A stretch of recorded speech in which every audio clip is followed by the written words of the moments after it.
इंसान उम्मीदों से बना एक ज़िद्दी परिंदा है जो घायल भी उम्मीदों से है और जिंदा भी उम्मीदों पर है। सोचा नहीं था मैंने ऐसे भी ज़माने होंगे, रोना भी ज़रूर होगा, आंसू भी छुपाने होंगे।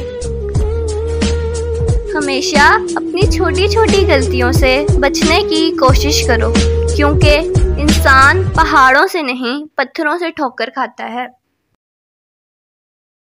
अच्छा सोचें, अच्छा बोलें, क्योंकि बदगुमानी और बदजुबानी दो ऐसे ऐब हैं जो इंसान के हर कमाल को ज़वाल में बदल देते हैं।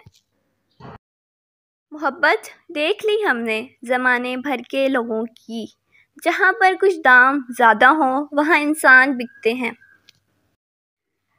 खुशनसीब वो नहीं जिसका नसीब अच्छा हो, बल्कि खुशनसीब वो है जो अपने नसीब पर खुश हो। रिश्ते और रास्ते तब ख़त्म हो जाते हैं जब पाँव नहीं दिल थक जाते हैं।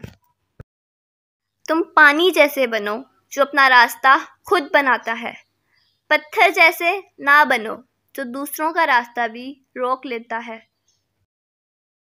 एक शख्स बनकर ना जियो, बल्कि एक शख्सियत बनकर जियो, क्योंकि शख्स तो मर जाता है पर शख्सियत हमेशा ज़िंदा रहती है।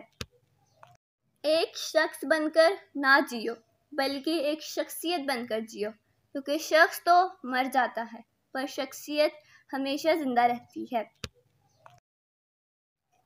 शुक्रिया उन लोगों का जिन्होंने मुझे छोड़ दिया। उन्होंने मुझे सिखाया कि कोई ताल्लुक़ हमेशा के लिए नहीं होता।